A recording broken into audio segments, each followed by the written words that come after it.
As Unai Emery would say, good evening. Good evening. Good evening. Good evening, panel. Tonight on Spurs Show Live. I missed out the shelf, didn't I? Shelf side Spurs Show Live. Tonight we've got George Clooney himself, Gazza. Right, Gaz? Evening. I can't mark this one up. Down here, we've got Jens, live from Holland via Denmark. The continental one. Got to do that right. And introducing special guest Resimus, or Rez, as we're going to call him, because I'm never going to remember that. Say hello to everyone, Rez. Hi, everyone. Hello. You're all right. First of all, I remembered the other day that I've got a little book which has got Spurs on this day. So every week I'm going to have a little look here and see what happened on this day, famous Spurs history. So are you ready? This day... It won't be recent then. Well, it's got an entry for every day, but on this day, 13th of May, Spurs were involved in one of the most dramatic and memorable FA Cup finals in history as they come out on top against Manchester City in the Centenary Cup final replay. It was end-to-end stuff with both teams going at each other hammer and tongs in a pulsating encounter. Ricky Villa, who many felt was lucky to keep his place in the side after his sulky behaviour in the first game, scored after just 8 minutes. But City soon equalised for a spectacular volley from 30 yards by Steve McKenzie. The Blues then took the lead in the second period through a Kevin Reeves penalty, but Spurs were not to be stopped, with Garth Crooks making it 2-2 on 70 minutes. The stage was then set for a great finish, and Villa didn't disappoint as he scored a mesmeric winner by dribbling through City and calmly slotting past the keeper with 76 minutes on the clock. So another historic day. Last week, we had the podcast on the day that we won the double, didn't we? The anniversary, the 60th anniversary. And this week, the anniversary of the Ricky Villa goal. So, and Ledley's testimonial. Is it? Was it? I've got the the program over there the other day. That was a good day, wasn't it? I just remember Teddy Sheringham. Oh, that was great. Teddy Sheringham was different gravy, wasn't he? I remember he could have still played. And Darren Anderton. Yeah. Darren Anderton was probably better than any of our midfielders at the time. Maybe not so much Gazza. No, Gazza wasn't in the best of this Gazza or the real Gazza. I don't know what's worse. It depends if he turned up with a fishing rod and a six-pack. Yeah, exactly. So as we've got a new panel member on tonight, Rez, special guest, we better find out all about you then, Rez. So as you can see from my exciting scrolling ticker at the bottom there, this is White Hart Memory Lane with Rez. So let's bring up the first question, Rez. Are you ready? I said it was a quick fire round last week, but it's not really. Just take your time. There's no need to fire through the questions. We got all the time in the world. Okay. So first question for you, Rez.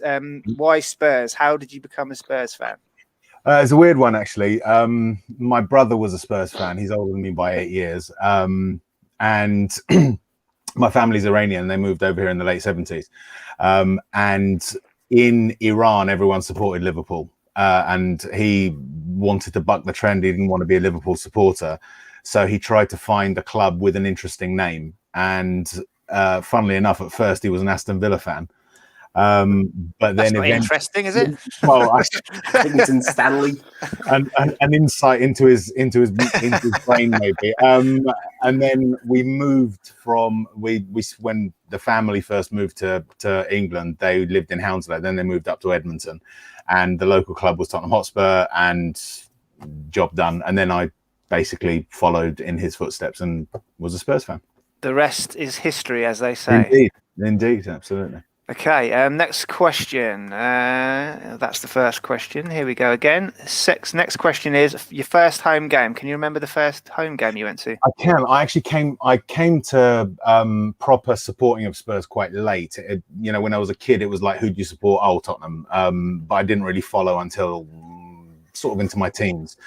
And then the first home game was actually in 2001, something like that. And it wasn't actually my first Spurs game, but my first home game was Spurs 4, Fulham 0.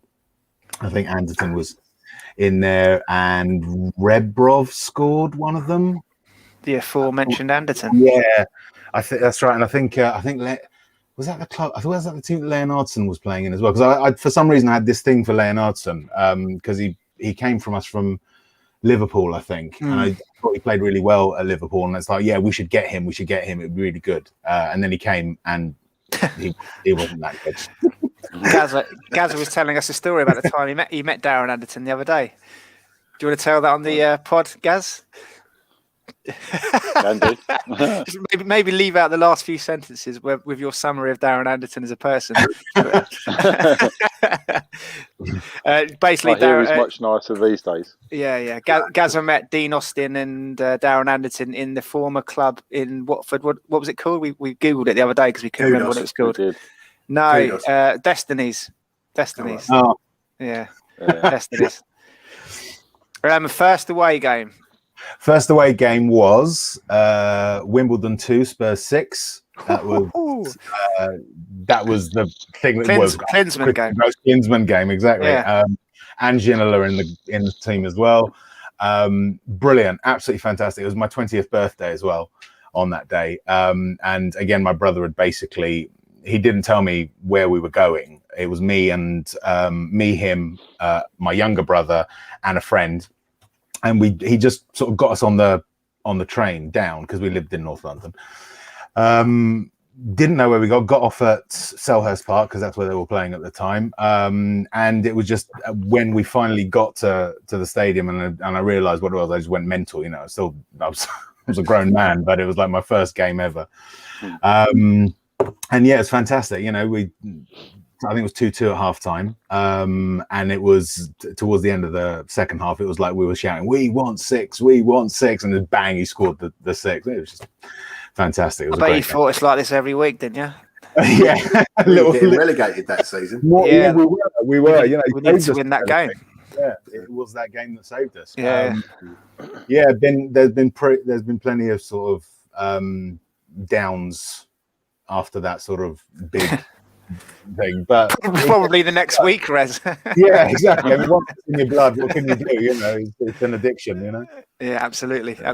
Next question: can you remember the first Spurs shirt you had? Your name and number that you had on the back. Right. In actual fact, the first Spurs shirt that I've ever had a name and a number on is actually this one that I'm wearing. Go on, turn around, show your arse then. There we go. Is it? Sunny. Yeah. I was going to get Bale, but I just felt, I don't know, Son was a bit, you know, he deserves iconic. Yeah. Exactly. Yeah, you know. The first Spurs shirt I ever got, though, funnily enough, like my first game was an away shirt. It was the purple and navy blue striped Hewlett Packard one. Yeah. And I really loved that. And one day, I was still quite young, my mum washed it, put it out on our balcony. We've got a little balcony at the back of the house. And I'm convinced that the shop that we live above basically nicked it. Right?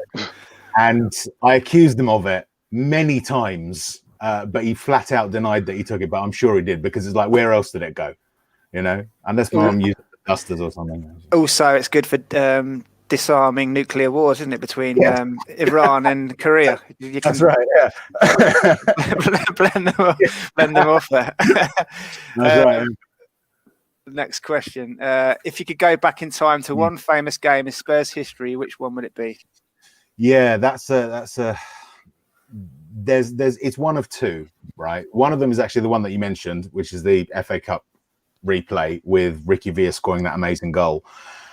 The other one, for the same reason but different player, would be the FA Cup 6th round against Barnsley, where Ginola did that mazy run and score into the right hand side, because he's my favourite. That's the next question. I love David Ginola, and that goal is iconic. Ginola, it's beautiful, absolutely beautiful. So, yeah, being able to see that live would have been fantastic. Don't blame you. That's a hell of a goal. And as if by surprise. Yeah. Favourite all-time Spurs player? I think you've just touched on it. Hang on, I should quickly type in the question. Should a favourite all-time Spurs player apart from David Ginola? Apart from David Ginola, Jan Vertonghen. I think. Good shout. I love Jan Vertonghen. I always describe having a bit of a man crush on him, to be honest. But I don't know why. You know, whenever he played, you felt safer when he's in that back four. You know, such a shame we didn't get to say a yeah. proper goodbye to him, wasn't it, because of COVID? And I'm sure we'll meet again. Our paths will cross, whether it's a testimonial or his team plays against us. He'll be back. He'll be back. Yeah. Your favourite era and team that I've personally witnessed? Yeah. So that would be peak Poch. Because obviously I came to the game in terms of sort of watching it quite late, so I came in while we were still pretty dreck, and then just Pochettino comes along and just turns the whole club into this absolute glorious machine. It was wonderful to watch. Obviously there's that heartbreak of not quite getting the top spot, you know, finishing third, finishing second, but it was beautiful to watch. It really was, and there was such a sense of family around the club. Everyone seemed to sort of like pull together, and sadly nowadays, you know, recently we've been quite fractious. There's been a lot of sort of. That's what you get with Mourinho, isn't it? Unfortunately. Yeah, you know, I mean, there was that and to be fair, I was one of those that stood by him longer than most. I did as well. I did. Yeah, but it just, I mean, ultimately, it was. At the end of it, you could see there really was nothing left to defend, and so that era I absolutely loved because it was great to watch. It was fun. It was energetic. Everyone seemed to be together, and that for me. Well, the managers that have done best for us in recent times have been those kind of managers that put an arm around the shoulder and are good at motivating them. They Redknapp, Martin Yole, and Pochettino, which again it beggars belief as to why. Levy thought it'd be a good idea to hire Mourinho off the back of that, because those kind of big personality managers that get everyone singing off the same hymn sheet, they're where we had our success in recent times, aren't they? Yeah, well, he's always been a fanboy, isn't he? Yeah, it was an ego appointment. We'll get onto him later, don't you worry. Most memorable UK away day. Well, obviously the Wimbledon 6-2. The one memorable for a bad reason was we went to Stamford Bridge. I can't remember what year it was, but Gallas was playing for them and he was the one who scored, and that still lives in my memory because it was heartbreaking. It was like right at the last minute, and we could have come away with 3 points, and then I think we could have come away with a draw, and he just scored in like the 87th minute or something like that, and it was just horrible. It was like, heartbreaking. I think me, Gazza and Jens might have been at that one as well, actually. Is that when we met you, Jens, in Fulham? No, I wasn't there. No, that was when the one where you met me in Fulham was when Aurelio Gomez spilled the shot and it didn't go over the line. Put his hand on the line, yeah. And then Gazza was going like that to the Chelsea fans. I still gave it. Pathetic. Never do that. Never. I mean, if there's one club that's going to regret taking the piss during a game. Yeah, Gazza nearly had a fight. We were all right afterwards, eh? Most memorable European away day, if you've been to a European away day. I've never been to a European away day because I've only just got my season ticket last season, so I've not built up points to sort of be able to apply for European away days, and I've never had the opportunity. You should have come with us to Leon, mate. We stood in the Leon end. It was great. Oh, really? We all jumped up, got loads of stuff thrown at us. It was hilarious. No, maybe next time. Yeah. Favourite match day Spurs pub? Where do you drink when you go up to the lane these days? Usually now it's what they call the number 8. What used to be the Bell and Hare. Mainly because it's got space, that rather large beer garden outside, which means that I can smoke because I've been a heavy smoker for a long time, and it's anywhere where I can puff away. That's one of the reasons we used to go there, because the guys could smoke at the back and they actually serve cans in that can bar at the back. So you didn't have to drink the water down. You didn't have to queue up and drink the watered down piss inside, did you? You could actually get a proper can of lager inside. Yeah. Or a soft drink in my case, because Jens knows I don't drink very much. So. Yeah. Right, that's the end of the quickfire res round. Awesome. We call it. So I guess we should talk about last week's game. Hey, let's bring that up here. Whoops, show you that one there. Press it right there. Button. Give me a moment. Okay, right, the Leeds United game. Thoughts on the lineup ahead of the game? It was the same 11, wasn't it? No different challenge, but no changes. And Ndombele and Lucas, you'd have thought would have been ideal to combat the press the way Leeds play, but he stuck with the same 11 that had done so well against Sheffield United. Rodon and Tanganga left out the squad again. Gaz, did you think that was a good decision to go with the same 11, even though we were facing a different task to the Sheffield United game? When you saw the lineup, were you happy with that? No. Well, we predicted last week it was going to be the same starting 11. But yeah, no Rodon, no Tanganga, not even in the squad. Lucas and Ndombele. The thing is, with Leeds, it's no secret how they play. Is it? As they play the same style every single week against whoever they're playing against. Should be no surprise to anyone. Yeah, they fight hard and they press hard. So I don't understand why we didn't play like we did when we beat them 3-0. Yeah, I was just going to say, we had the perfect blueprint, didn't we, to beat them? It worked perfectly. Just sit back but I don't think we want to play like that, do we, really? But that is the game plan to beat them. Same question to Jens. Same 11. Were you happy with the lineup in view of the threat we were facing from Leeds? I think at the start, yes, I was. I thought we had enough to beat them, but the performance was, I think Hugo was the only one who had a good game.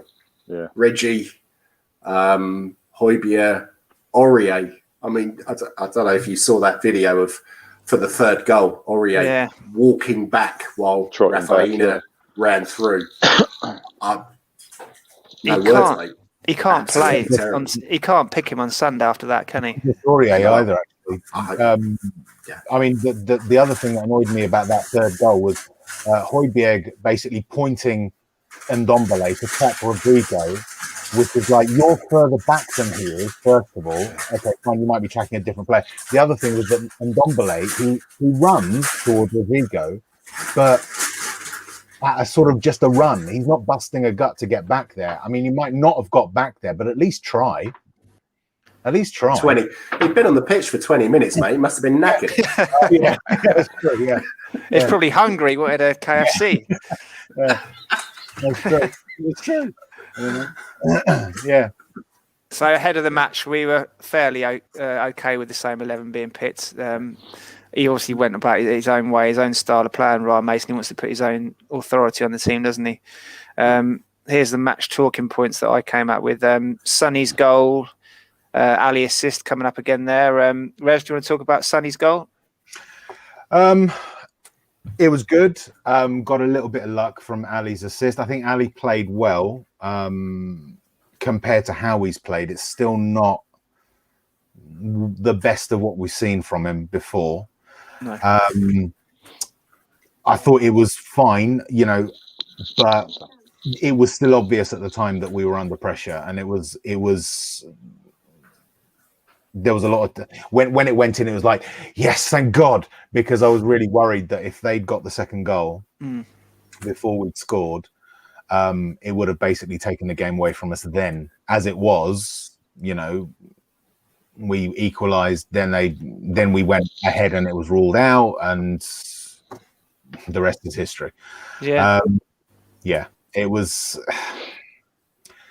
The worry I've got, I mean, there's a wider issue here that that sort of relates in that there's my issue with the squad is the mentality of it, and I think that was on show. We're not playing as a team, are we? No. There's a difference between us and Leeds. Leeds play as a team. They might have lesser player than us. Yeah, but the cohesion within their side, their squad. We just looked like 11 individuals out there today. Absolutely. Sorry, Saturday. If Harrison had had his shooting boots on, he would have had a hat trick. Oh, yeah. So many chances. Yeah. Then, or of if Hugo course, hadn't stand up. Yeah, Hugo was good. Yeah. Second point, Kane's goal, the offside. Jens, do you want to take that? What the hell was going on with that? Yeah, sure. Pathetic. Absolutely I was pathetic. going to say, what did I predict last week? I did say the wrong player and the wrong part of the body. Yeah, exactly. ridiculous, wasn't it? I mean, the benefit of doubt was supposed to go with the attacker, isn't it? When it's level, Yeah. I think it came out, didn't it, in the papers? The referees association said sorry, it should have stood. It was level. It should have been. Yeah, they came out at the end and said. Well, as long as they could draw a mistake. red line, they don't care. That whoever it was Tierney, wasn't it? Who was on VAR? Yeah, he's like, oh, it's Spurs. Come on, we'll count it out. Yeah, they said they got it wrong. It should have been. It should have stood because it was level. Ridiculous. Yeah, and I think we would have stood a good chance of actually winning that game. Then we got 2-1 up. Second assist for Dele Alli as well. Would have been flying when he 2 assists, and his confidence, his feathers would have been flying again. Yeah. When they come out and apologise for it, it's like, oh, are you sorry? Yeah. That's nice. Thanks. Jesus. And a nice, easy one for you then, Jens. Eric Dyer's defending for all 3 goals. No comment. I seriously, that guy. I mean, he comes out the week before saying, "Oh, I think that the criticism of me has been unfair." Yeah, and then he plays like that. Ball watching, wrong positioning. I don't know what's happened to him. I really don't. Did you see his interview after the game? No, I didn't. He said there were poor goals to concede, and I said, well, 2 of them are down to you. Well, you'll know. All 3. Yeah, potentially all 3. You could argue that were down to him because of the offside. Was having a go at him with that third one, wasn't he? Yeah. The first one, I mean, I've been playing centre back on Sundays recently, and you don't let a ball go across you like that. You've got to clear it, take everything out. Yeah. You don't know what's behind you. You can't take a guess as to what's behind you. No, you can't just let it go. And then he was trying to blame Reggie again when it just hit Reggie, and Hugo did well to keep it out, and he's like having a go at Reggie. Yeah. Just boot it out. It's simple. I never played football at any standard above schoolboy, and even I know that. You know? You can't let the ball go across you like that. The second one was his fault. He headed the ball out, didn't he? Gave it away as well. And should have headed it out. He headed it into the middle, didn't he? He doesn't help himself, does he? Because he piles pressure on himself. He's like just trying to defend himself with his mouth, and then his body just doesn't deliver on the back up his words, does it at all? Absolutely not. I think maybe it's a brain thing. Maybe he's just not his. You know how like the players like Sheringham, everyone says they were great because of their footballing brain. I just maybe half a yard footballing brain. Yeah, Sheringham had half a yard ahead and Dyer doesn't have half a yard behind. We touched on it earlier. Serge Aurier's lack of effort and desire. Can he play for us again? That's you got to think they look at the game afterwards on video reviews and analysis and stuff, and there's no way you can pick him on Sundays. If Mason's trying to say that the team's important, you know, if he's taking something from Leeds about how important the team ethic is, you can't pick players like that who just gave up and walking back to their goal, and they should be busting the gut to try and stop a goal. How can he pick him on Sunday after that? Absolutely. Tanganga. Shot window. Yeah. Tanganga or Doherty. Is Doherty injured or is he just out of favour? I think hopefully out of favour. Maybe he's seen as a Mourinho signing, and a lot of what Mason seems to do is like, I don't want to do anything that Mourinho did. You know, that's why he's picking Ali. That's why he's picking Bale, and dropping the likes of Rodon and Tanganga. Maybe it's just that. I mean, I'm not saying might be right. Yeah, maybe it's that. You know, but Bale and Kane fairly quiet again, Gaz. Yeah, the thing with Kane is it's the usual thing with Kane. When he gets injured, he comes back in the first few games, 4 or 5 games afterwards. He's always very slow to get back into the same rhythm he had before. It's like he gets rushed back and he's just being too careful. Although saying that, he still stuck the ball in the net twice, didn't he? 2 offside goals and hit the bar as well. And those 2 goals he took well. Free kick. We were talking about free kicks last week. It's probably the closest he's got since that Villa game. So fair play to him. Keeper didn't seem too impressed. He waved it over, didn't he? He knew it was over. Yeah. Bale was non-existent. I think it was the 15th or 20th minute was the first time I actually heard his name called. By the commentator. He wasn't there. No. Anonymous. Yeah. We touched on the Kane free kick. Hugo's heroics. If it hadn't been for Hugo, I think we'd have lost 6 or 7, wouldn't we? Yeah. Yeah, definitely. Still a quality keeper. Shadow of a doubt. Easily the man of the match. Of the match. Yeah. There wasn't really anyone else in probably by a good. If you were to rate him out of 10, he probably had 4 points on a lot of players. that day, Yeah. if not more. I would have given him 11. In the cup final as well. I mean, he pulled off some amazing saves. It's some of the best I've seen him play. Yeah. He did it again against Leeds. That reaction save when Reggie almost put it in the net, just amazing. And but then I saw this little thing just on the BBC Sports website. Buffon's still playing for Juventus and he's 43. Well, he won't be. He's leaving at the end of the season. Yeah, sure. But, Maurice is what, 43. 33. So, 30, he's still got at least a couple of decent years in him.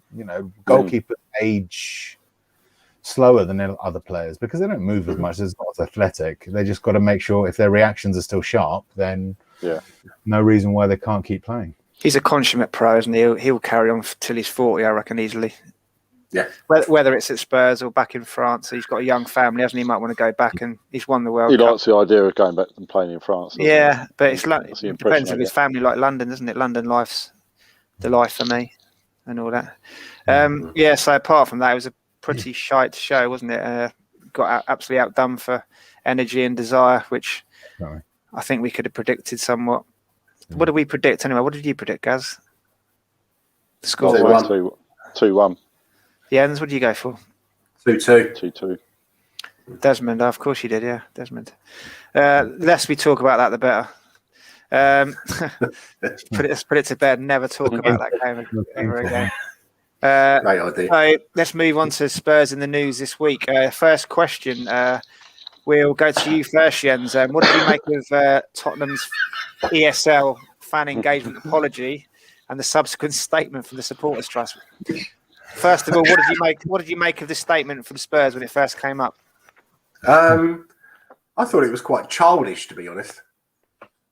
That they came out and then they apologised, and then it was like, oh no, it's everybody else's fault. Yeah. That's the way that I read it. I don't know. It seems with Levy, it's always a competition of my dad's bigger than your dad, or my car's bigger than your car. I don't think he takes criticism very well. No. And the same as the rest of the Tottenham board, especially Big Ronnie Robson. I don't know anything about him. You have to tell us all about him later, mate. We'll get to know him a bit better in the quiz later on.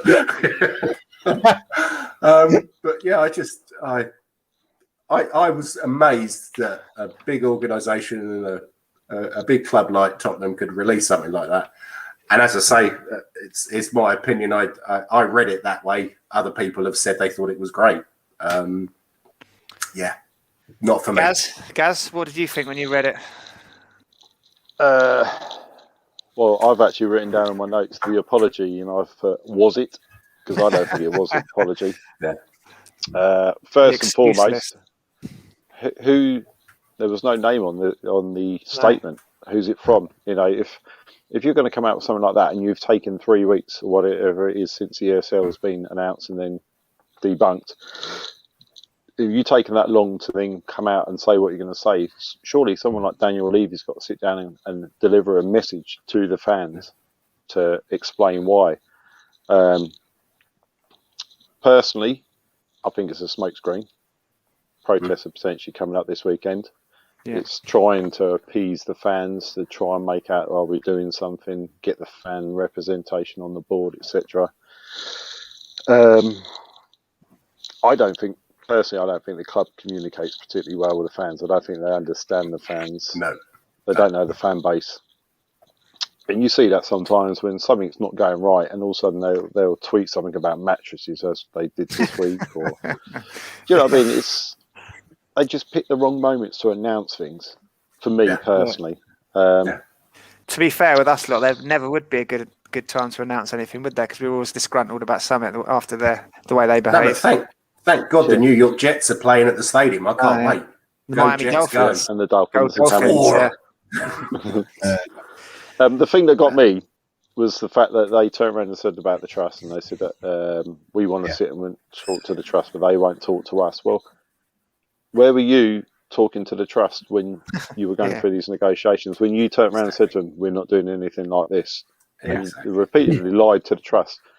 Absolutely. I know, and they said to the trust as well, "We will meet you, but you're not allowed to discuss Levy out or ENIC out." That was one of the proposals that they said we can't talk about. Yeah, one of the conditions. There was again talk of having a meeting before that statement as well. And the board, this is the thing, there's sort of this rumor that the board are being the obstructive ones. But in actual fact, what happened is that the board said, we'll meet. But then the club turned around and said, well, you can't take minutes. Right? It's like, so why are we meeting? Yeah. How are we going to be able to hold you to account when you've already demonstrated an enormous breach of trust by lying to us directly?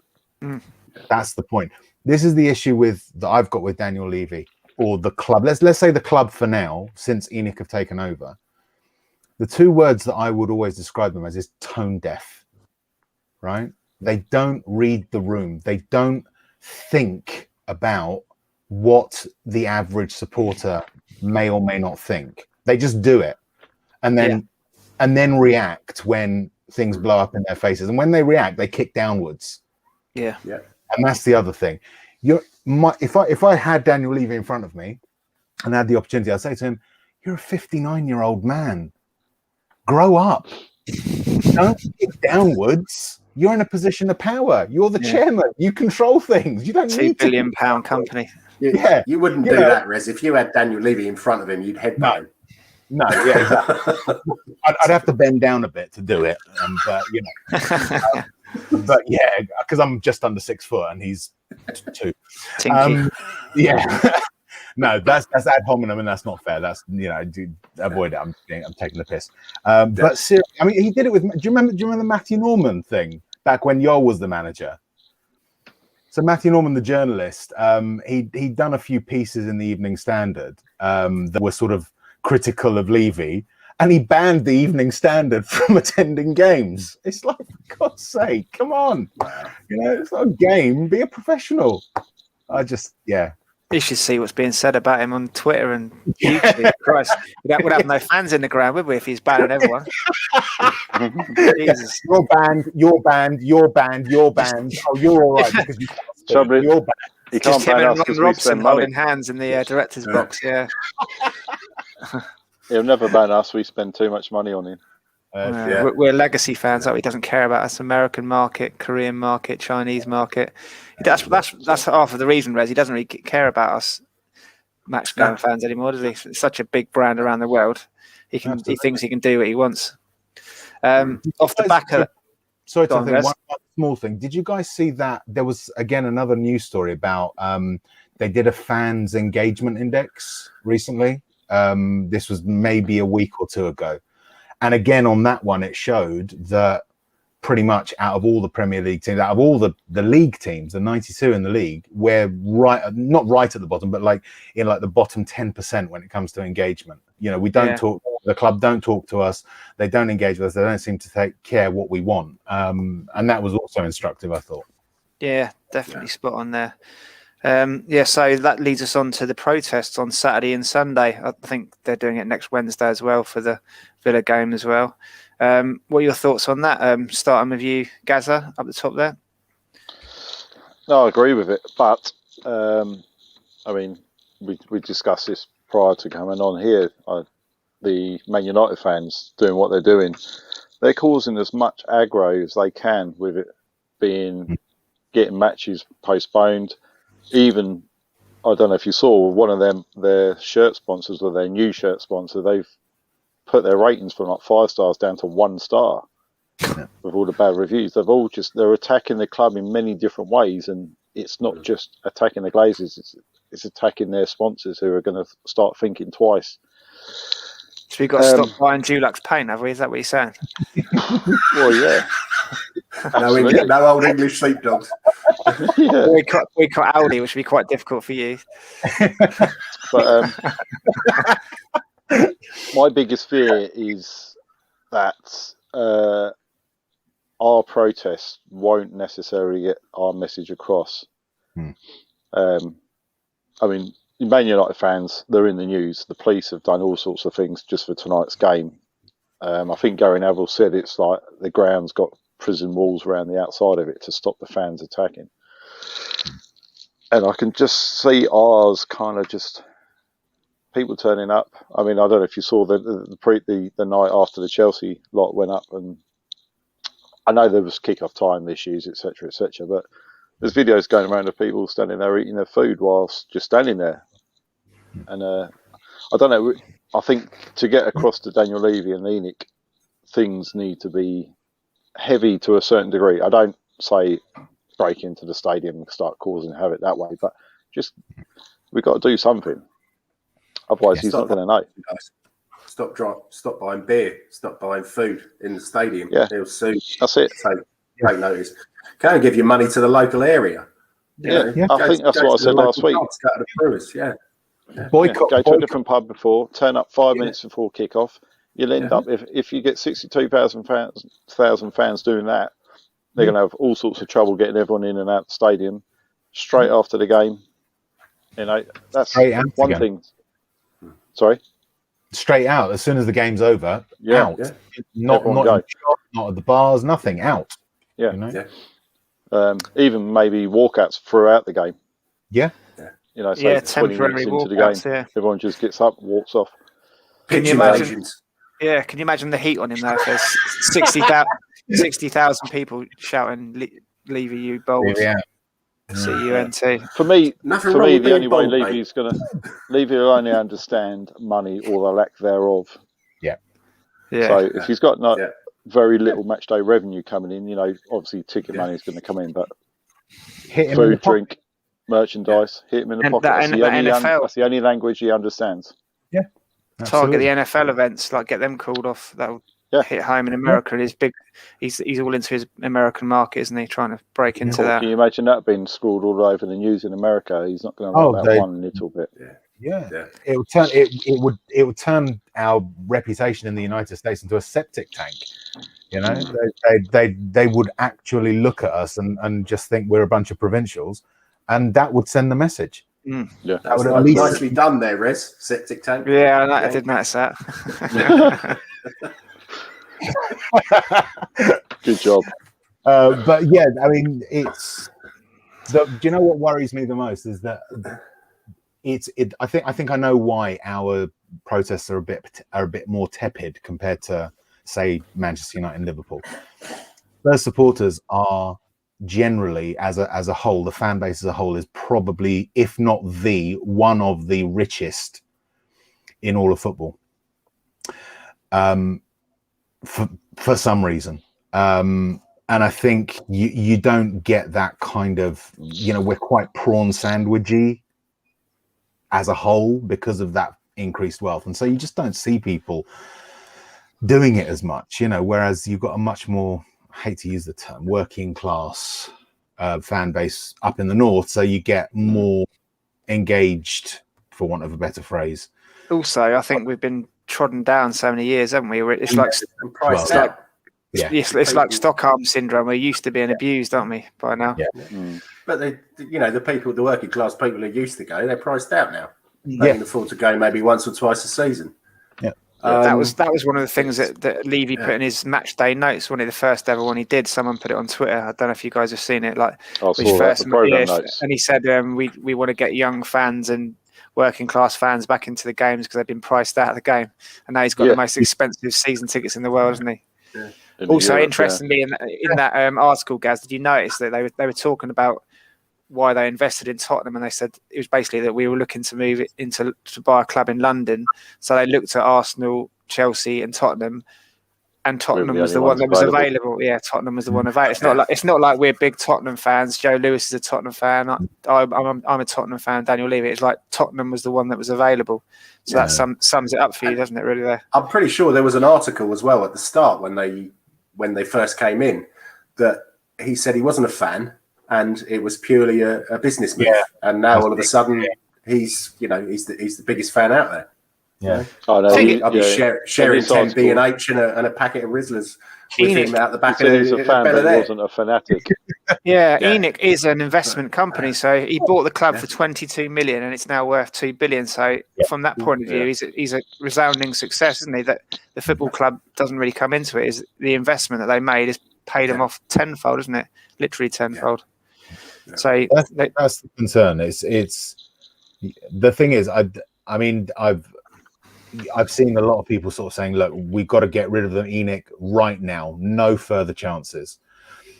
My own feeling, my own instinct is that as well, is that they shouldn't be here anymore. Except I would say there is one final chance left in the tank for them. One.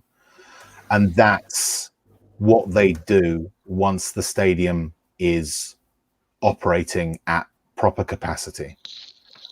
And maybe the next management appointment as well. The next management appointment. But, you know, the biggest thing the thing that drives people nuts, the thing that just gets under their skin is the fact that why don't you spend well, or why don't you spend a lot of the time? Now to accumulate. No, yeah, exactly. They've got they're in the corner now, right? They can't turn around at any point and say, oh, we don't have the resources. They can now because of COVID, but they can't do it once all of that's gone. If they turn around and say, oh, well, we're still building, you know, we're still growing. It's like, really? What, your property portfolio? How's that going to help us? Right? Yeah. If they come up with excuses like that, that's it. No, there is no further place He'll to try. go. He's already got his three-prong excuses. He's got COVID. They had to remortgage the stadium because of COVID. And what's his third one? Oh, the European Super League. We wanted to join it, but you fans said we couldn't. So there's no money to spend now. So he's got his excuses ready, hasn't he? Yeah. It brings me on to my next question very nicely, actually, Rez. We'll give this one to you first. I think we'll go to Gaz. The Daniel Levy hokey cokey. You Levy in, you Levy out. What does Levy need to do to regain your confidence and support? Apart from leaving, obviously that's a given. But what does he need to do? Give us three things that he can do to get you back on board. He needs to understand his own limitations, step away from the football side of things, appoint a proper football orientated person to look after the playing side of things and not interfere with it. Give us a DOF, whatever you want to call it. Give that person, that's your budget. That's the money you've got. You do with it what you think is best. And if you get results, great, you can stay. If you don't, I'll find someone else. But I'm, as in Daniel Levy, I'm not going to interfere with what you do. I'm just going to give you the money for it. And he can go off and do all the commercial stuff and be lovely and you know, suck off the NFL and all the other stuff that he wants to, you know, generate revenue with. But don't interfere with the football side of things. Give that to someone who actually understands the game. It's a strong start, Rez. Number 2, Gaz, what would you do? I was going to say, just following on from what Rez has just said, you look at Chelsea, Roman Abramovich loves football. He's got a lot of money. He's invested a lot of money in the club. However, he's got football people at the right levels. Doing all the football things. Very true. When he gets the ump of it, a manager, and says, right, I want him gone, he goes. But they still get results. They get the right people in terms of players. They get good money for players going out as well. Yeah, same with Man City. They do that as well. Yeah, and they don't let emotions cloud them either, do they? Because Lampard, obviously a club legend, came in, he wasn't performing. Out you go, mate. And as I said last week on the Amazon documentary, that he's always hanging around the training ground like he's trying to sow this seed with the manager at the time. And he just needs to take that big step back. And that's, for me, that's the biggest thing he can do, is to step back away from footballing. He's probably just trying to get on camera, though, wouldn't he? Like the cameras around the training ground, he's just like in the background, photo bombing everyone going with his cat. Evil. Yeah.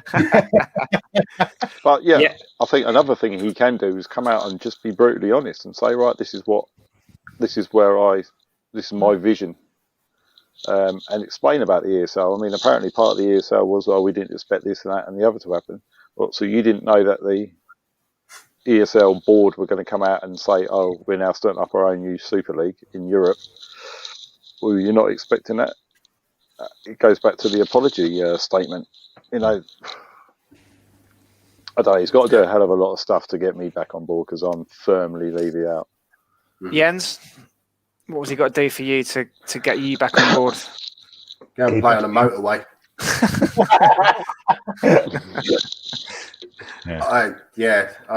I mean, it's only recently that I've become anti-ENIC, anti-Levy. But it just seems that with Mourinho, I wasn't too keen. I was quite excited at the start, and then sacking him just before the cup final because apparently that would save us some bonuses or something like that. Then the ESL, and then this pathetic apology that they've issued. It's gonna take a fair bit. I think everything that everyone else has said, he needs to step back. And we need someone who actually understands football and doesn't think it's, oh, well, I can save $1 million here or I can save $1 million there. Jack Grealish, 10 million. Oh, no, we'll pay 8. I mean, yeah, he's been injured for a lot of this season, but he's been one of the standout players this year in the Premier League. I can't see him stepping back, even if he does appoint a director of football. He'll still stick his oar in. He won't stick his oar. Not to worry. It's that brinksmanship that he seems to love, of pushing right to that final minuscule line. So again, it comes back to that idea of you're 59 years old. Yeah. I mean, it comes to that point where you just say to him, come on, dude, really? It's deal or no deal, isn't it? Yeah. Okay, that's 50 quid. Oh, could you do it for 25? That's what I said previously. My only thing that I can give him credit for on footballing side is he does get top dollar for players that are leaving Tottenham and going elsewhere.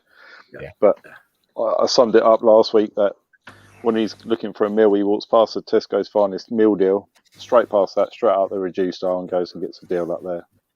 That's how he treats the players coming in. Yeah. He's the kind of guy that would rather make a quid dishonestly rather than 2 quid honestly, isn't he? Just so he can turn someone over for it. We did under the Pochettino reign, 2016-17, we didn't need to spend huge amounts of money. Probably £100 million on 2, maybe at a push 3 players. Yeah. Probably would have taken us to another level, but it's not even that. It would have been an extra 10 million on some of the players that we did buy. So it wouldn't be 100 million, would it? It'd be a couple of 10 million on top of Lo Celso. You wouldn't have bought Lo Celso then, would you? So Bruno Fernandes. Ruben Dias, etc. Was around the same price, wasn't he? Yeah. Sorry? Yeah. Fernandes was around the same price as Lo Celso, So and Diaz as well. We could have got him for 30 million, something like that. Yeah. Although there is the one thing I will say though is that there is one other aspect that he wouldn't be able to necessarily control, and that's the mindset of the players, which I think has been problematic for a number of years before Poch turned up. I think we've had that problem, and I think we won't ever be able to buy our way out of that problem. That comes down to getting the next manager right, in my view, because there's a two-pronged thing. It is spending, but at the same time, it's also making sure that we've got the right person to do the spending and exactly to manage those players. Absolutely, Christian Gross. That leads us seamlessly on again, Reg. You're good at this. Look, my next question: the management hunt. Who's left? I'll bring up the odds actually, and let's have a look on. I promise I've not seen these questions in advance. No. If I could just bring up the latest odds, I'll share it with you guys on the screen here. So I brought this up just before we started tonight. Let's bring it up. Here we go. So you've got. Can you see that, guys? Yep. So Simone Inzaghi's favourite 7-4 at the moment. Then you've got Scotty Parker, Brendan Rodgers, Graham Potter, the usual names you've been hearing, Nuno Espirito Santos, Roberto Eddie Martinez, off Celtic. Eddie Howe 18-1. Save your money there. Look, Antonio Conte 16-1. Poch is down at 18-1. Some of you fancy making some money. Let's have a look right down the bottom here. You got your boy Sol Campbell there, 100 to 1. I'm sorry. Definitely won't be. I will not renew my season ticket if that. Sol Campbell is at the same odds as Wayne Rooney. Wayne Rooney, yeah. So Wayne Rooney, who's currently managing Derby in the Championship, who isn't the nemesis and life enemy of Spurs as a club, is on the same odds as Sol Campbell. Yeah. Well done, Sky Bet. It's got to be a wind-up, hasn't it? Yeah. I don't want an Italian manager. No, I don't. Apparently, I think they play. Well, I was watching Alistair Gold on YouTube, and apparently I think there's 5 Italian managers linked with us, and it's not an option. Claude Makelele, is he even a manager? David Moyes is 50-1, and Claude Makelele is 50-1. Blimey. Oh, Claude Makelele used to be at Chelsea, so there's always a link. Yeah. I'll take Steven Gerrard. Is Redroth not? He was on there the other day, wasn't he? There he is, 25-1. Yeah. There he is. Look, 25. He's doing really well, apparently. He's doing really well. Is he? Who's he managing? Yeah, but Kiev, I think. Kiev, yeah. They were, they managed to, because Shakhtar Donetsk usually win the Ukrainian league, and he's managed to knock them off the top perch. So yeah, good effort. I mean, as long as he's better at management than he is at putting the ball in the net, he'll be all right. Yeah. Have you got Shevchenko helping him at Kiev? Yeah, he's assistant manager. And Gary Doherty cleaning the boots. Yeah, it's true. So we're no further forward still, are we? I think he'll. There's half of me thinks he might announce it tomorrow ahead of the protest to try and diffuse that a bit more. But it depends how far along. Yeah. Unless the manager that he's targeting is still in work, in which case the selling club might not want any news to. You've got to wait till the end of the season or end of the cup season if you include. That is the rumour that the new manager is not available at the moment. He's still in employment, so that counts. He'll definitely do something tomorrow, won't he? That's how he works. To announce something tomorrow, a sign-in or something, just to try and take the sting out of the protests a little bit. Yeah, you do. I mean, he'll probably do buy 2 Spurs shirts and get 1. Yeah, the full set. You can get the home kit, the away kit, and the third kit for the price of 2. The thing that wouldn't surprise me free is glass to drink it in. Plastic. Yeah. He's the type that basically he will try and sell the idea of bringing your own glass for your beer at the stadium to save the environment or something. Wash up your own glass for. Yeah, apparently for the Villa game, it's free food. Free sandwiches, free food. Yeah. Plate of Can you peanuts. imagine what that's going to be? Hot food. Like hot food. Hot peanuts. So they could heat peanuts up. Donna Cullen will be straight down Sainsbury's on a Tuesday night. Yeah. Well, a couple of bags of crisps. Open them up. Used to be $1.29 food. Get them hot crisps. Get over chicken. See all we got left over from last week. We said hot food, hot chili crisps.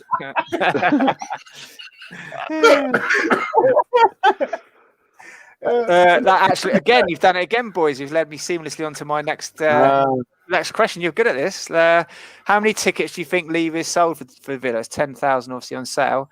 Yeah. Surely he'll give them away free to NHS or the locals to try and fill the stand to avoid further exposure to the disgruntlement after this weekend's protests. Can you see him, if the sales are bad, just giving them away and try and get a PR win by giving them to NHS? Or I don't see the sales being bad because there's a lot of disgruntled fans out there, but there's also a lot of fans who normally can't get a ticket and haven't been to the new stadium, and they will pay the money to go. Yeah, £60. Yep, crazy. Because they don't normally go. So as a one-off. But it's only open. It's only open to season ticket holders, isn't it? I don't know. There's a ballot. Yeah, they put a ballot. You have to apply for a ballot, like away games. Yeah, and you have to say if you're interested. Yeah, but surely there's got to be a surplus of that because. Yeah. Say, for example, 50,000 season ticket holders say, no, sod that, I'm not paying £60.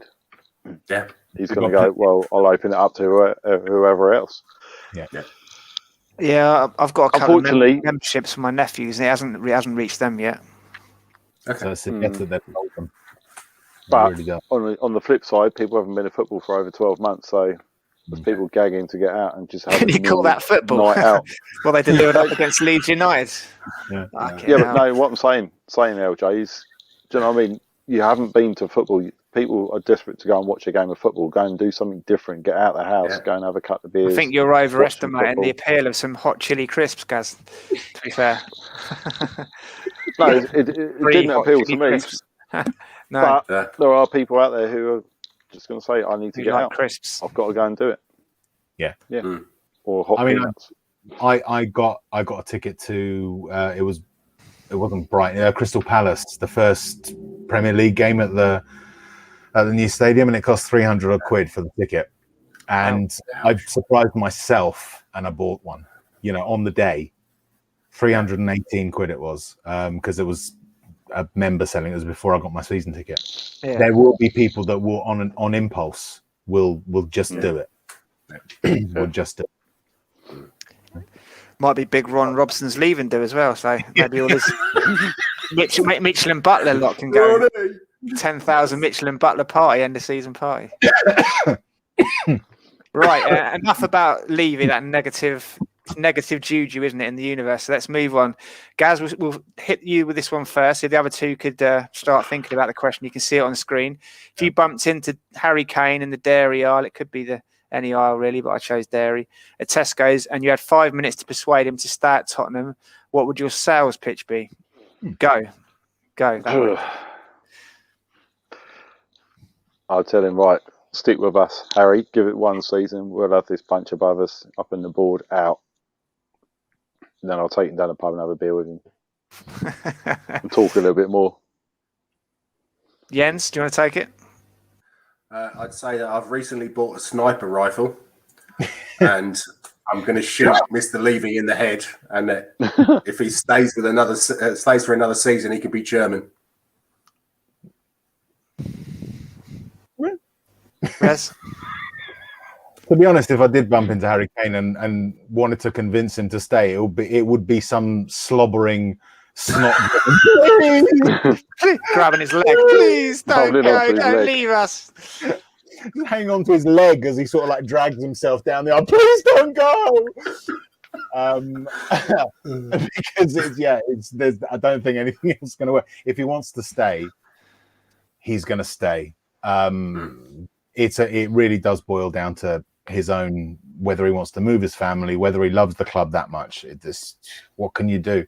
We've squandered the opportunity to be able to justify us asking him to stay. Exactly. We don't have the club's let him down. They've not done anything really to stop him from going. So he wants something, but let's hope he doesn't bump into you three then, because that was. What would you say? What would you do? What would you say, John? Yeah. I just hump his leg, like Rez said. Just grab his leg and please don't leave me. I'm pretty sure that Rez didn't say he was going to hump his leg. No, that's just wishful thinking on my part. Moving swiftly on, we'll give this one to you first, Rez. Which Spurs player got you the most excited when you heard the news of their signing? Can I say Bale? This time, it was Gareth Bale. When I've heard that he was coming back, that was amazing. If we're talking about an actual full-on signing, I'd probably say Højbjerg, because I'd been an admirer of his for a while, since he was at Southampton. I felt that he'd bring the steel that he has brought at the beginning of the season. So Bale or Højbjerg, I would say. You're just saying that because Jens is here, aren't you? Jens, same question. I think that was the summer. Klinsmann, Dumitrescu, and Popescu. Oh wow, yeah! I was so excited when that happened. 18 years old. I remember hearing it on I was working up in Covent Garden fitting kitchens. I remember hearing it on the radio, and I was thinking, we are going to be a force to be reckoned with. Nice. Didn't really happen. So Klinsmann. Yeah, Klinsmann was one I'd say, to be honest. Gaz, what's your answer there? Yeah, I would have said Klinsmann, but Rafa van der Vaart was quite a good one as well. Oh yeah, I forgot about him. Yeah. I must admit, I'd never heard of him though when we signed him. My brother was all over it like a rash. He was well excited, and I was like, never really heard of him, to be honest. So I looked into. Wow. Yeah, I hadn't heard of him when we signed him. I don't really watch that much. Player. Yeah, what a player! What a bloke! And he understood. He understood the club, didn't he? Yeah, just grabbed the players by the scruff of the neck and said, "You get out there and you win." That was what we needed. It was like when we got Edgar Davids as well. Yeah. That was someone in the middle who wanted to win. Yeah, so. Definitely. Go, Rez. What are you going to say? Can I change my answer because Rafa van der Vaart? Yeah. You sure? No. What if I said no? Here's an interesting one. We'll go to you first on this one, Jens. Would you cheer an Arsenal goal if it relegated Chelsea? You're in the pub with a load of Arsenal and Chelsea fans. Chelsea need to win to survive. It's 1-0 in the last minute. Arsenal score. Can I plead the fifth on this one?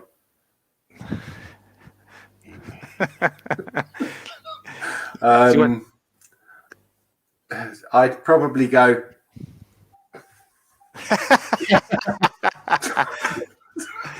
You'd be pleased, quite warm inside, like you pissed yourself. Yeah. Gaza, would you cheer an Arsenal goal if it got Chelsea relegated under those circumstances? They needed to win to stay up. 89th minute, 1-0, Arsenal score. Would you cheer? Gaz, I think you're on mute there somehow. You're on mute, mate. That's sorry, Sienna was knocking on the door. I wouldn't say necessarily cheer, probably just have a little chuckle to myself.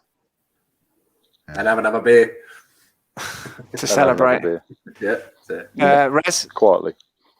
I don't think I could quite bring myself to cheer. Not at the time of the goal. Watching it on Match of the Day afterwards, maybe. No, in the context of it all, Yeah, but not at the time because I just feel dirty. Yeah, dirty and horrible. Yeah. That moves us on nicely to the next question. We'll go to you on this one first, Gaza.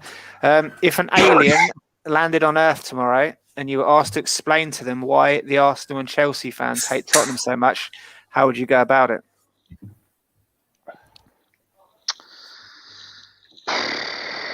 I think they're just jealous of us.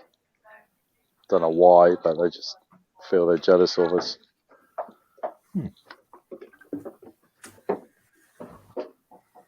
For what reasons? That's what I was trying to get at. I tend to agree with you. For some reason, they're jealous of us, aren't they? But if you had to explain it to a layman or someone who didn't really understand the situation in London with football rivalry. The double. First British team to win a European Cup. Yeah. Always had started since 50-51, the push and run team, played stylish football. Yeah. Also, I think they're begrudging. Yeah, I think begrudgingly they must respect us for how loyal we are, and we're not fair. And also because we used to kick them all over London as well. They never admit that, but so yeah. I'd go negative. I'd go, well, welcome to our planet. We are a species known as Homo sapiens. Within us, there are some subspecies who are unfortunately a little less intelligent than normal people. It's random genetic mutation caused by geographical location mainly. And what happens is that unfortunately with the knuckle dragging that some of these people do, it affects their brain. Sorry about that, Riz. They like very bright primary colors, you see, rather than the purity of white, and so they're attracted to this club and that one over there. The horrible lot that they are. Yeah, I'd go along those sort of things. That's a very good answer. Good answer. Yeah, I like that. Let's have a look on here. A nice one to finish with this round with here. So we'll go to you here, Jens, first. Let's do that again. If you could score, you could sort of transfer yourself into the body of the player. If you could have scored one famous goal in Tottenham history, which one would it be? Yeah, I'm going to go a little bit controversial here. Well, not controversial, but different. Because I think a lot of people will probably say Ricky Villa's goal or something like that. But Danny Rose against Arsenal. That's what I was going to say. I was stood on the in the park lane, and it was basically coming right at me. Beautiful. And I was like, "That's going in." Yeah, and then it did, and then I think I went 3 or 4 rows down, celebrating. But yeah, God, that week was brilliant. We beat the Gooners 2-1. We beat Chelsea 2-1. That was I got hit by coins. I got hit by coins both games. It was marvelous. Yeah, it was quite a week, wasn't it? We lost to Portsmouth in the semi-final, then we beat Arsenal and Chelsea both at home, and then went up to Man City, didn't we? Like 2 or 3 days after that, and beat them 2-1 to qualify for the Champions League. Quite a week. 1-0. What a week. 1-0. Yeah, Peter. So what? Just Crouchy, was it? Yeah. What a night that was. Yeah. The Yid kid's going for Lucas Moura there. That's not a bad shout. Is it? That's what the third one. And I was going to say that as well. Everyone's stealing your answers, Gaz. I know, Gaz. You're going to have to. What I'll do, I'll go to Rez to give Gaz a bit of extra time because everyone's stealing his answer there. Schoolboy's own stuff. Yeah. Gaza against Arsenal. Oh yeah, this is the free kick. Yeah. Gotta be. In the absence of Lucas Moura. Because do you know why? Do you know why that goal's special for me, Lucas Moura's? It's not just the goal and the circumstance. It's the fact that you can hear Jermaine Genius crying. Right. In the Whimpering, and he's like, Fletch, I've gone, Fletch. That's why I love that. That's why I love that goal. The best thing about that, Rez, is we watched it in our local pub, the Checkers, and we didn't know at the time, but he just installed some. He just installed CCTV, so he actually caught the moment that Lucas Moura scored. So we've got it for forever. And he put it up on Facebook. It was actually. It must have been this week because someone shared it earlier this week. Actually, to say I remember Dover's face. Dover's was like, yeah, he was livid. Yeah, at the time. Yeah. Brilliant. I was speechless. Yeah, I just didn't know what to do. I had my hands on my mouth like that going. Gaz was punching everything, wasn't he, Gaz? Yeah. I'm pretty sure you ran around the pub, didn't you? Jumping around. Someone lost a shoe, didn't they, as well? There was Scotty was at the bar, oblivious to it all, didn't know what was going on. It was like a Newcastle play. Yeah, clear off, mate. Gazza, what your answer then? If you could have scored, apart from Danny Rose, Paul Gascoigne, and Lucas Moura, whose goal would you? 2 popped in my head. Johnny Woodgate against Chelsea in the cup final.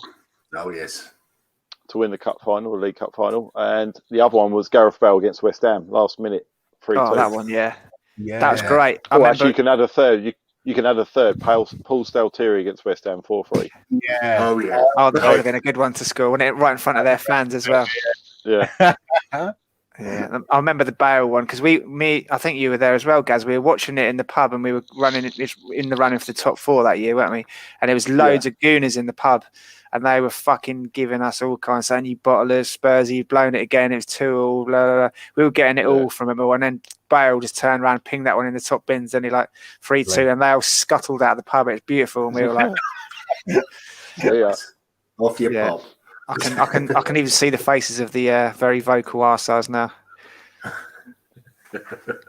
I reacted like that into Milan when Bale got that third of his hat trick. There were a couple of Inter Milan fans in there with us. I was with Barry actually, Jens. All right, yeah. And when he scored that third one, I was just taking the piss so badly out of them. It was brilliant. Anyway, sorry, I digress. Yid kid, I'll send you the video on Twitter, mate. It's I've got it, so yeah, I'll send you the video of that one. I presume you want the Ajax goal. Yeah. Right. There was 2, wasn't there? There was a final whistle as well, wasn't there? 2 videos. I don't think I saw that one. Yeah, there was. Yeah, there was the final whistle because we were all going mad when Lamella tried. What was he trying? His drag backs and his nutmegs on the edge of the box, didn't he? And we were like, you could all see all 4 of us going, "Get it out! Just kick out, man! What are you doing?" Really getting dispossessed on the edge of his area. Us having kittens going, "What are you doing, man?" I'll send it to you, Jens. I'll stick on the group. Someone said that the other day, didn't they? It wasn't just the fact that we'd scored in the 94th minute with 4 minutes added on. Then somehow the ref managed to find a minute and a half after that, didn't he? Where's he got that from? Yeah. Where has he got that from? And Sissoko dicking around instead of taking it into the corner. He's sort of like trying to be clever. Of all the players who tries to be clever, You thought we'd have learned, wouldn't you, after Christian Eriksen had the ball away against Man City? But no, to make it difficult as we can. Right, it comes time for that moment of the night that we've all been waiting for. Are you ready, Jens? Let's bring up the moment here. Look at the ticker at the bottom there. It's time for the big bad bumper Ron Robson quiz. Right. Are you ready, Jens? I'm ready. Pen and paper, or are you going to do it from your grey matter alone? has he got lifelines? Does Can I find a friend? Does he have to ring? Find me dealer. Ring Rez or Gaza? Yeah. You can ask a friend. You can ask Gaza or Rez.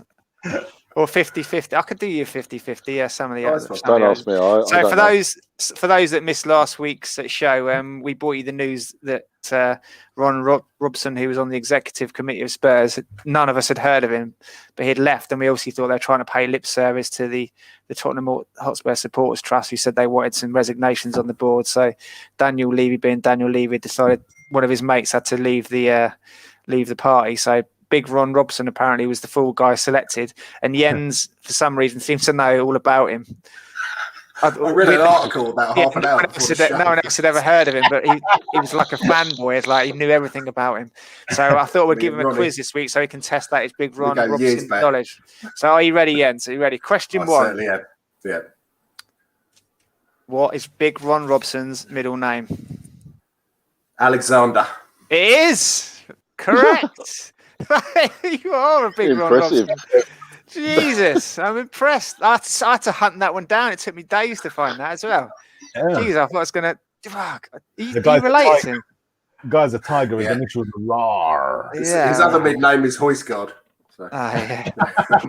Question two. What nationality is Big Ron Robson? Oh, let me think about that. Scotland. Yes. Yeah. 2 from 2. 2 from 2. How old is Big Ron Robson? 58. The boy's on fire. He is 58. No way. Yeah, he is. Jesus Christ. This might stump you. I probably won't the way you're going. Right. Which university did Big Ron Robson attend? Yeah, you got me there. Nottingham Trent. Loughborough. Do you want to do one of your 50-50s or ask Rez or ask Gaza? Nah. It's in his home. It's in his home country. I'll give you that. Edinburgh. There. No, wrong one. Aberdeen. No. Unlucky. Next question. Question 5. You've got 3 out of 4 so far. When was Ron appointed deputy chairman of Mitchell and Butlers?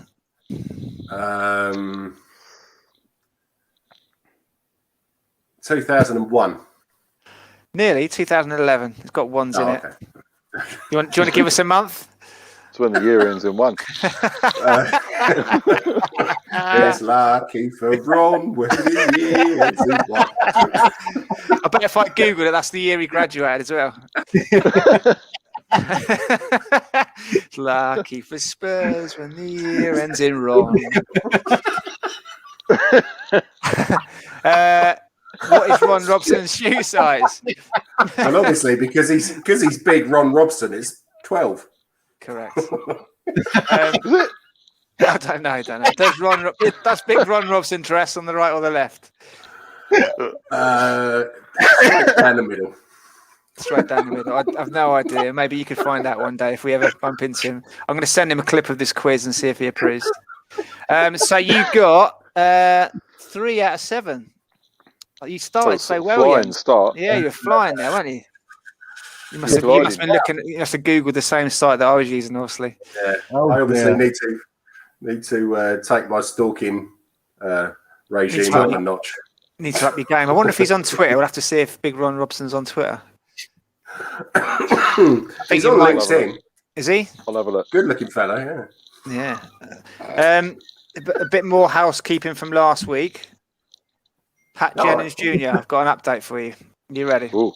Oh, yes. So let's just share screens with you. I'll show you what he's been up to.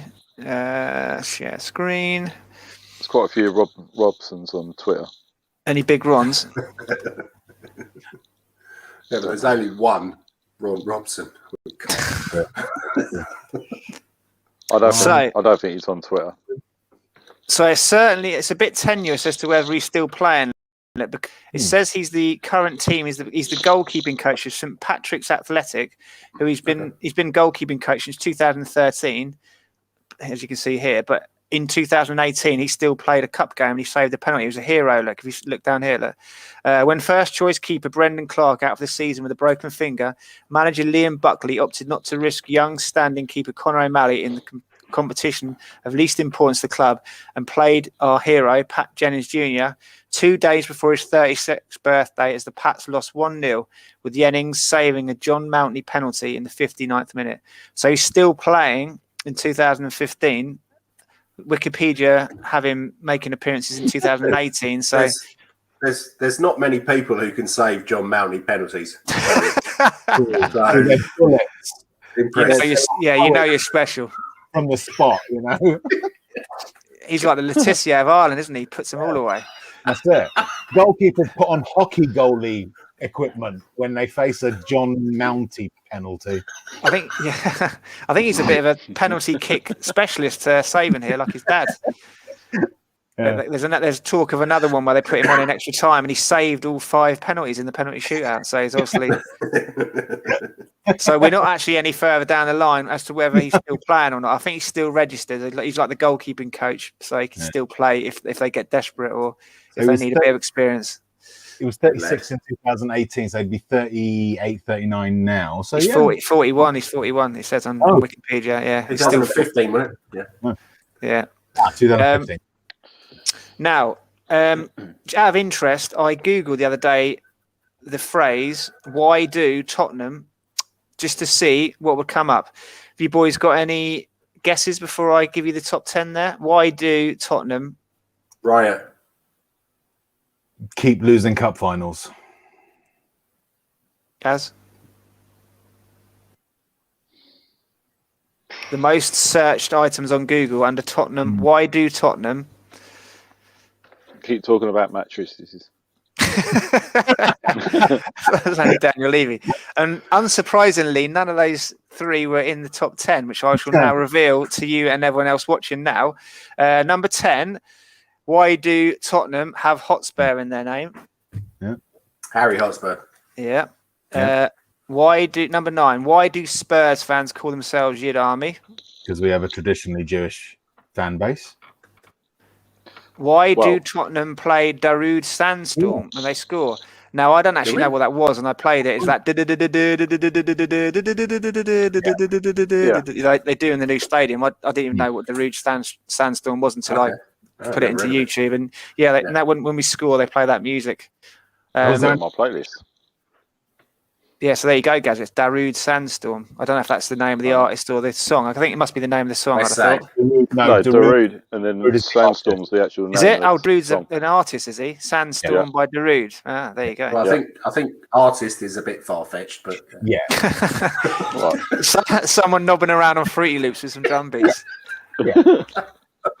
Electricians, not musicians.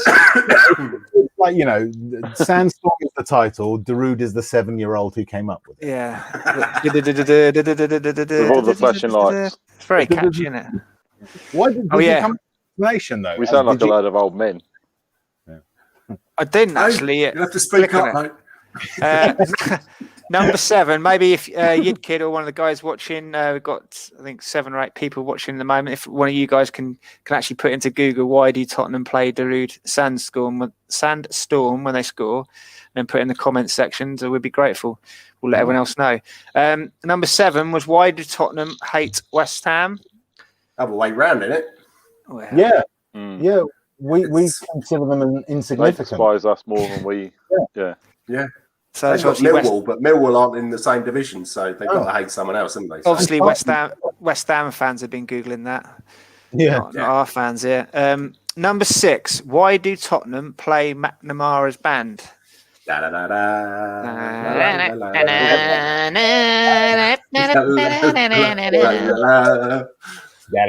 something to do with a cup final song, maybe. Yeah, there's some alternative lyrics I saw earlier when I did actually click on that one, involving some of the 61 team and whatnot. So they changed the words, the fans and stuff. They stopped playing it for years, didn't they? It's only like in the last maybe 5 years that they started playing it again towards the end of the old White Hart Lane, because there was so much uproar that they'd stopped playing it.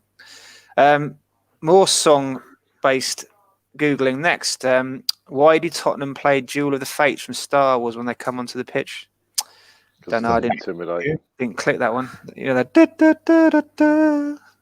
Yeah. Obviously, if you recognise it from that, you're a better man than me, because I didn't even recognise it, and I knew what I was trying to do. That's it. That's the one. That's it. Yeah. That's it. I think I don't know. It's just kind of maybe to be a little bit intimidating. I don't know. It is the actual Duel of the Fates. If you have to walk to the crowd, you're intimidated. Yeah. Sorry to be a Star Wars geek, but Duel of the Fates is actually when Qui-Gon and Obi-Wan take on Darth Maul, isn't it? So Duel of the Fates. So it's quite a pertinent part in the whole trilogy in the movie. Number 4. Why did Tottenham hate Chelsea? Because they're scum. Water is wet. Like boys. Water is wet. Sky is blue. Why did Tottenham hate Arsenal? Was number 3. Because they come from South London. Do you want to guess the top 2? Bastards. Do you want to guess the top 2? Why do Tottenham keep sacking their managers? Why don't Tottenham have a cheese room? Why don't Tottenham have a naming rights for their stadium? That's why don't. We can do that one next week, Jens. So I'll put in why don't. Yeah. So no looking in the meantime. Daniel Levy, fuck off. I'm sure that's number 1. Yeah. Number 2. Why do Tottenham have a cockerel on their badge? It's because of I don't know that.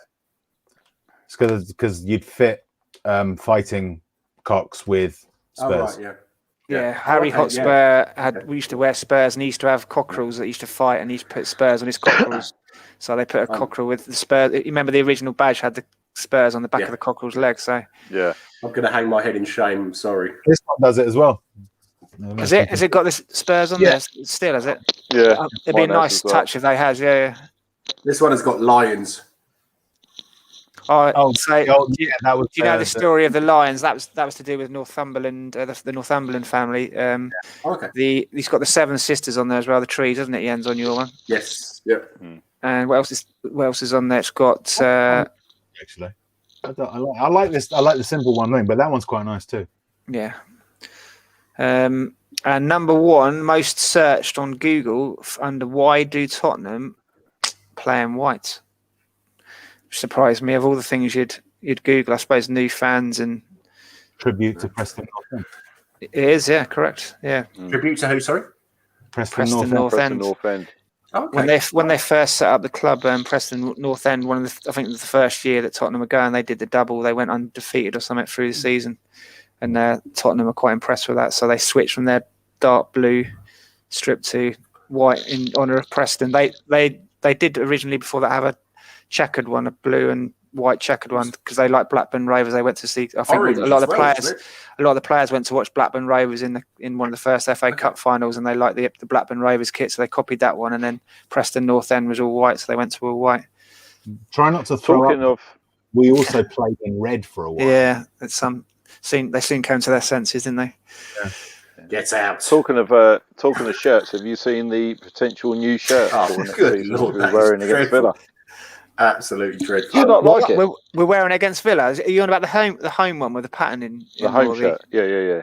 Oh, sorry, I thought you were talking about the third kit, the pink and brown and. Oh no, that looks fucking. Yeah. And you know the side of the stadium. It's got those kind of ridges in it, kind of thing. It's, from one of a better word. The new shirt's got those in it again. It's kind of like it's white, but it kind of catches the light differently. That's nice. It's very plain and simple, but I think it looks lovely. Talk amongst yourselves. I'll bring it up and show Jens. Yeah, awesome. It does look really good. No, I think I've seen it. The white one. Have you seen? I have seen. Also, there's a black and gold one as well. I haven't seen that one. The black one looks nice, isn't it? Yeah. The black and gold one, that would remind me of Berbatov and Keane and Mido. Yeah. They look quite smart. Martin, the old days. They were great. Everybody wants to play They're a for the bit Spurs. skin tight, weren't they? That was the only thing. I don't think that Arsene Wenger realizes how strong I am. I remember that. That's great, wasn't it? No, best Martignol story. Best Martignol story. You can still find the video on YouTube. So he was, I can't remember who the referee was, but he had a big problem with a decision that a referee made. And apparently after the game, he went up to him. Twattenberg, wasn't it? Wasn't it I think it might have been, yeah. And he basically said to him, so is it okay if I call you a prick, right? And he said, in this country, we're not allowed to do that. And he said, is it okay if I think you're a prick, right? And the referee, whoever it was, turned around and said, well, yeah, of course, you can think whatever you like. He says, okay, I think you're a prick. He does it much better meeting with fans, but he's spot on that, man. He really is. If only we had a Dutch-speaking expert here. Yes, mate. Yeah. Are you able to zoom into that? Because when I first saw that picture, I thought, what's all the little wavy bits? But if you zoom into it, you can see the detail better. I don't know if you could do that. I will do my best. If I go here.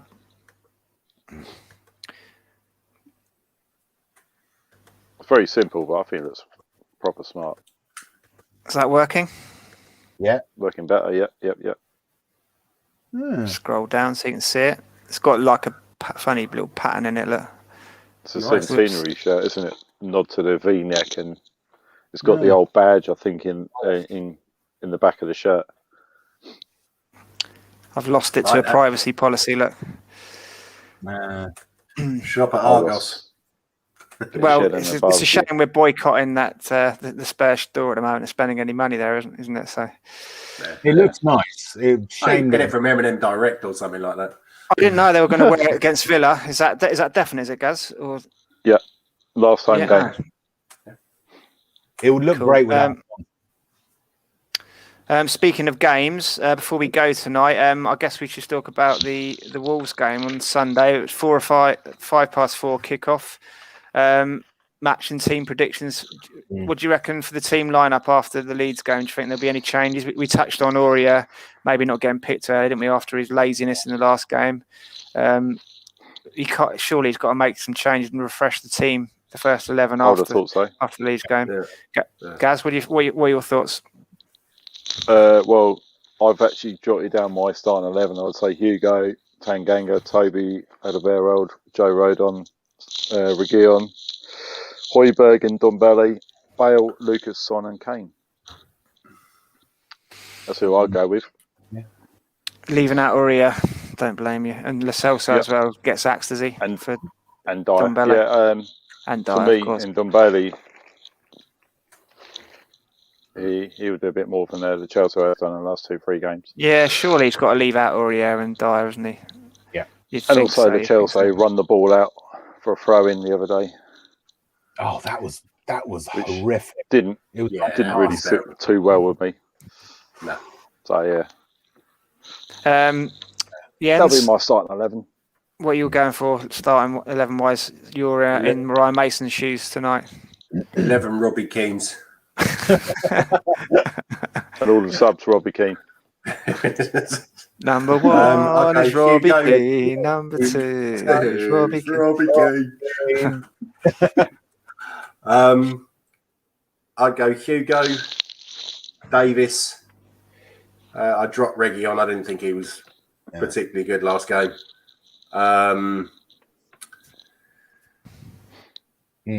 Alderweireld, Rodon, Tanganga. I'm not even sure if Højbjerg is fit enough. He's played too many games this season. He looks tired. He does. I don't know who else to put in instead of him. So I'll go Højbjerg. The Winks and Sissoko pivot. No. Yeah, we didn't talk about that, did we? We're doing it now. Højbjerg, I said my piece. Bailey, No.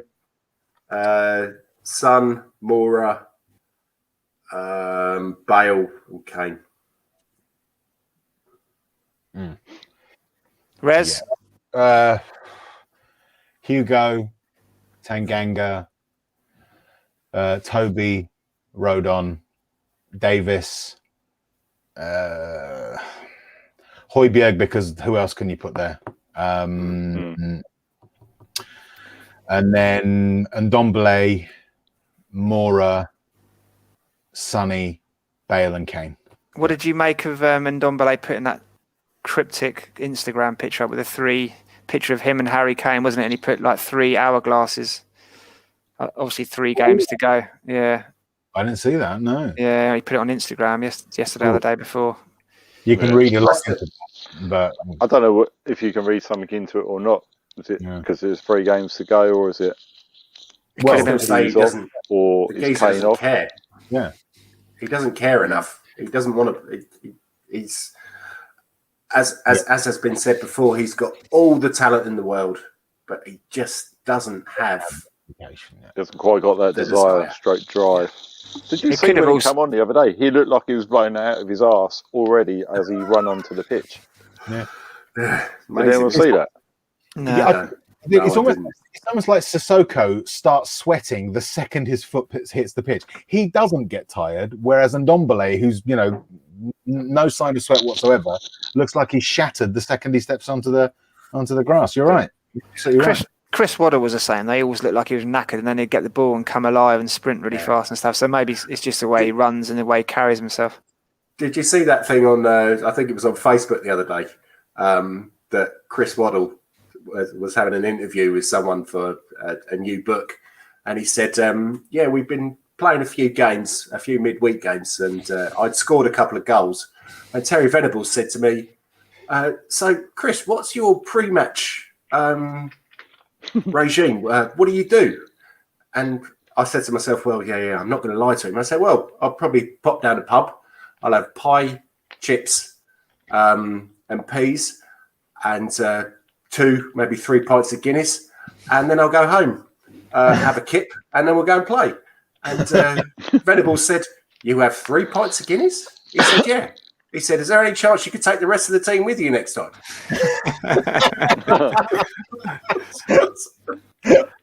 Brilliant. Reminds me of that Gazza one. He found out that he said he found out that Gary Lineker used to have a bath, like a warm bath, before he used to go out to play, because he said it loosened his muscles, like his knees, and his just a basically lukewarm bath. And Gazza apparently jumped in a boiling hot bath, and he came out and Lineker said it just before they were in the tunnel before the kickoff, and Gazza was bright red because he jumped in. He didn't realise it was only like a warm bath. He'd had a really hot bath, and he was like bright red, and all the blood had rushed through his head and stuff. And he said he was awful the first like half an hour, and I think he came off at half time, and like Venables was going mad. So what's wrong with Gazza? He was all right before the game, and he's just completely got no energy, can't run around anymore. And Lineker was just said nothing. He's like, it's his fault because Gazza had a red hot bath before the game.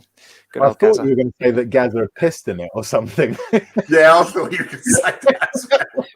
Nah, the other funny, my other favourite one's about Gary Mabbutt, isn't it? When Gazza went on the coach and he saw Gary was doing his diabetes, like giving himself injections. He said he came on. It was just Gary on the coach. Gazza came on and said, "What are you doing, Gary?" And he's like, "Oh, I'm a diabetic, so I have to give myself injections like before the game." And he's like, "Well, you have to give yourself injections before every game." He goes, "I have to give myself 3 injections every day, actually, Paul. So just to survive, my blood sugar."